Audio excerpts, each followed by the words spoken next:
नमो नमः विद्यार्थियों, आशा करती हूँ कि आप सबने अपने परिवार में सभी को नमो नमः कहना शुरू कर दिया होगा। वर्णमाला हमने पिछले अध्याय में पढ़ा था कि वर्ण किसे कहते हैं और वर्ण के कितने भेद हैं। बच्चों, एक बार फिर से देख लेते हैं। वर्ण भाषा की सबसे छोटी इकाई जिसके टुकड़े ना किए जा सकें, या जब हम कुछ बोलते हैं तब जो हमारे मुख से ध्वनियों का उच्चारण होता है और इन ध्वनियों को जब हम लिखित रूप देते हैं तब इन्हें वर्ण कहा जाता है। वर्ण के दो भेद होते हैं, पहला स्वर और दूसरा व्यंजन। बच्चों, ये हमने पिछले अध्याय में पढ़ लिया था।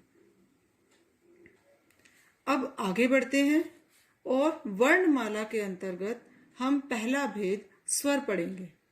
स्वर स्वर यानी कि आवाज, वे ध्वनियां जिनके उच्चारण में वायु बिना किसी रुकावट के मुंह से बाहर निकलती है, स्वर कहलाती है।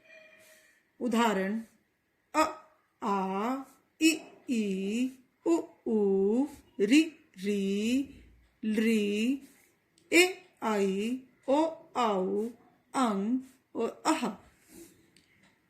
स्वर के तीन भेद होते हैं। हरिस्व स्वर, दीर्घ स्वर और पलुत स्वर। स्वर का एक डायग्राम बनाया है मैंने, देखिए। हरिस्व स्वर जिनके उच्चारण में बहुत कम समय लगता है। अ, ई, उ, री। दीर्घ स्वर जिनके उच्चारण में हरिस्व स्वर से दुगना समय लगता है। आ, ई, उ, री, ए, आई, ओ, औ।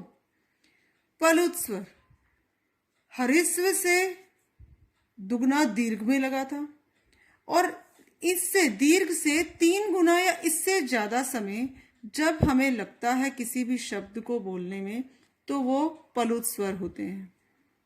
ओम, हे राम, ये आपके पलुत स्वर के उच्चारण होंगे और यही आपका पलुत स्वर है।